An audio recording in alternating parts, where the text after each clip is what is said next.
सेठ गिरधारी लाल काल्विन गांव का जमींदार था। उसके पास ढेर सारे खेत थे जिन पर काम करने के लिए उसने बहुत से मजदूरों को बहाल कर रखा था। वह कंजूस था, लेकिन धन जमा करने वाला सामान्य कंजूस नहीं, बल्कि धन खर्च करते समय उसे कंजूसी करने में बड़ा मजा आता था। वह मजदूरों को पूरी मजदूरी नहीं देता या किसी बहाने से दूसरे दिन पर टाल देता था।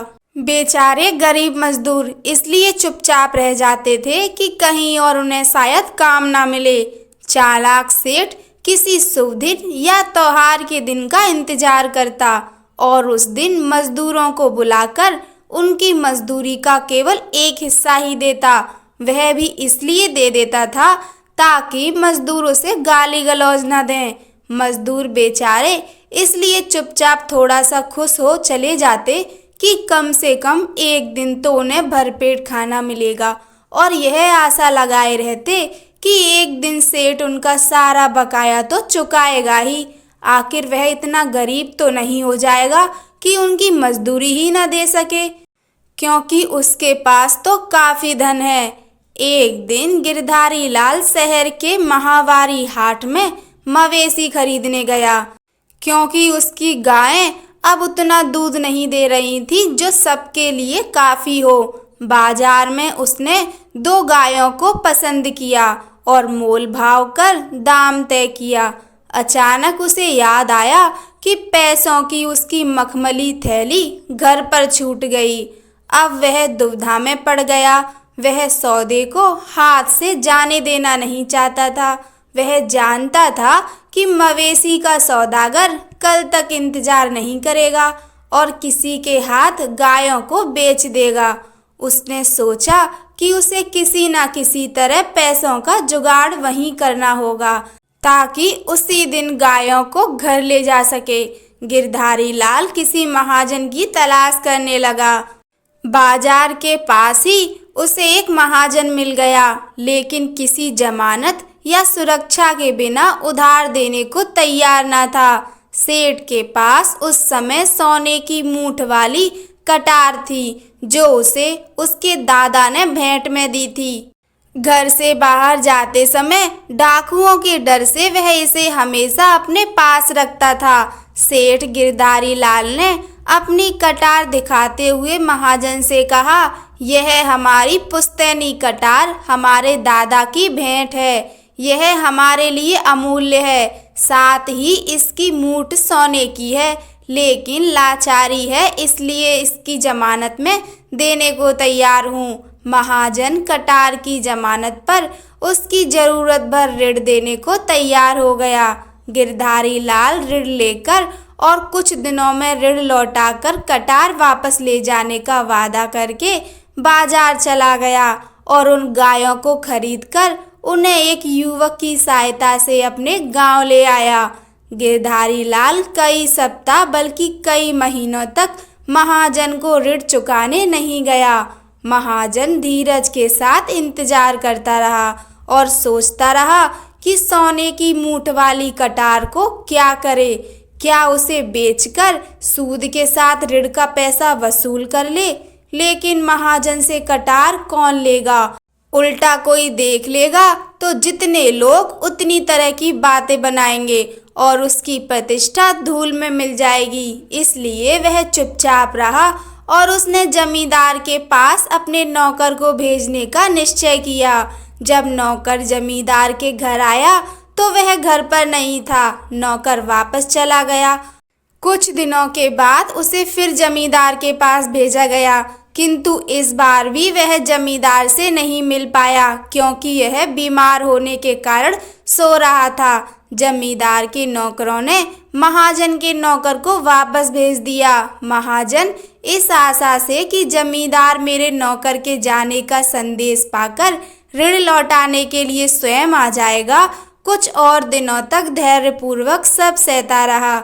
उसके बाद निराश होकर उसने एक योजना बनाई। जब अगली बार नाई सुखराम उसके बाल काटने आया तब उसने उसे सारी कहानी बता दी और साथ में यह भी कहा कि उसकी कटार कहीं गायब हो गई है।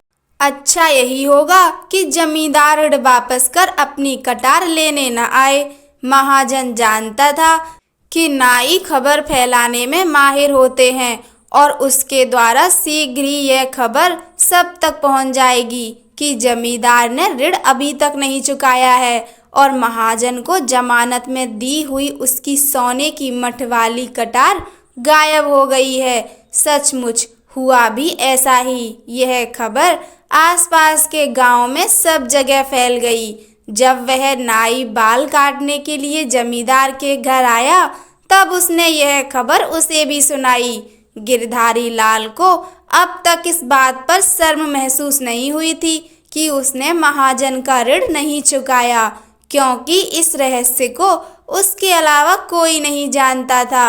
लेकिन अब उसने अनुमान लगाया कि बहुत से ग्रामीणों को उसके ऋण के बारे में पता लग गया होगा। इसलिए उसने अपनी प्रतिष्ठा बचाने के लिए निश्चय किया कि वह महाजन के पास जाकर यह कहेगा कि पैसे वापस लेने हैं तो मेरी कटार लौटा दो। यद्यपि उसे पूरा विश्वास था कि उसे एक पैसा भी खर्च नहीं करना पड़ेगा, क्योंकि कटार खो जाने के कारण महाजन उसे लौटा नहीं सकेगा।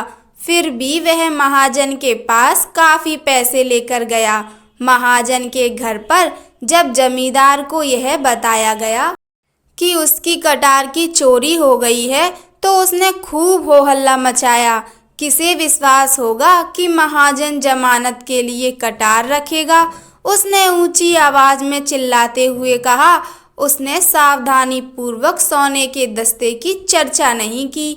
भला महाजन के घर से कटार कौन चुराएगा? वह और भी जोर से चिल्लाया। जमींदार भीड़ इकट्ठा करने के लिए महाजन का मजाक उड़ाते हुए ठठाकर हंसने लगा।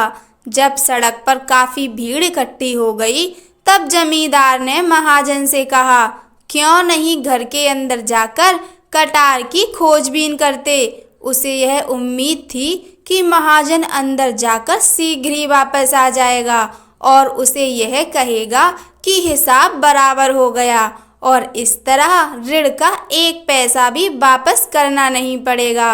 महाजन दबते सहमते अंदर गया और बहुत देर तक बाहर नहीं आया। गिरधारी लाल बार बार अपनी मखमली थैली निकालकर दिखा रहा था, जिससे भीड़ को यह विश्वास हो जाए कि यह ऋण के पैसे ईमानदारी से वापस लौटाना चाहता है। वह इस प्रकार अपनी खोई प्रतिष्ठा को पुनः प्रतिष्ठित कर सकता है। अचानक महाजन अंदर से आते हुए बोला, सेठ जी, आपकी कटार मिल गई। यह रही। मैंने इसे सुरक्षित रूप से रख दी थी, लेकिन कहाँ रखी थी यह मैं भूल गया था। क्या अब आप मेरा ऋण लौटा देंगे जो बहुत दिनों से बकाया पड़ा था? उसने भीड़ को सुनाते हुए आखिरी शब्दों पर जोर देते हुए कहा।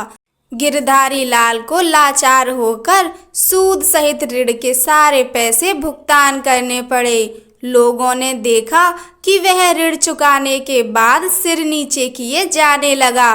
भीड़ के लोग छी छी कर रहे थे, लेकिन उसने सिर उठाकर किसी को नहीं देखा। गिरधारी लाल को एक नई सीख मिल गई थी। जिन लोगों को उसके अपमान और शर्मिंदगी से लाभ पहुंचा, वे उसके खेतिहर मजदूर थे। उन्हें अब समय पर पूरी मजदूरी मिलने लगी। कहानी सुनने के लिए आप सभी का धन्यवाद। जय श्री राम।